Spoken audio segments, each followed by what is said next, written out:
అసలు ఈ రోజుల్లో మంచిగా ఉండటమే ఒక పెద్ద తప్పైపోయింది భయ్యా. మన చుట్టూ ఉన్న లోకం ఎలా ఉందంటే, మనం కాస్త ఓపిగ్గా ఉన్నా, లేదా ఎవరైనా ఏమన్నా అన్నా సైలెంట్‌గా ఉన్నా, వెంటనే వీడికి ఏం చేతకాదు, అందుకే నోరు మూసుకునున్నాడు అని ఫిక్స్ అయిపోతారు.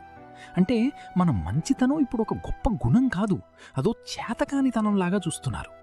నువ్వు ఎవరికైనా తలదించి హెల్ప్ చేయాలి అనుకుంటే, వీడికి దుమ్ము లేదు, భయస్థుడు అని ఈజీగా మాట్లాడేస్తారు.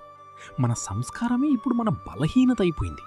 మన చుట్టూ ఉన్న జనాలు ఎంత సెల్ఫిష్గా ఉన్నారంటే, నువ్వు ఎంత మంచిగా ఉంటే నిన్నంత ఈజీగా వాడిపడేస్తారు.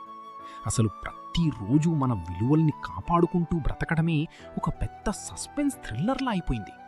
నువ్వు మంచిగా ఉంటే సరిపోదు, నీ మంచితనాన్ని తొక్కేసే వాళ్ల నుండి నిన్ను నువ్వు కాపాడుకోవడమే ఇప్పుడు నిజమైన యుద్ధం. గుర్తుపెట్టుకో, మంచిగా ఉండటం అంటే భయం కాదు, అదొక ధైర్యం.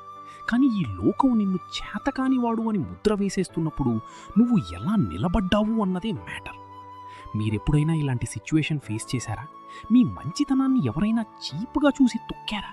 ఆ తొక్కిన వాళ్ళకి మీరు ఎలా ఆన్సర్ ఇచ్చారో కింద కామెంట్స్లో షేర్ చేయండి. చూద్దాం మనలో ఎంతమంది ఈ నిశ్శబ్ద యుద్ధం చేస్తున్నారు.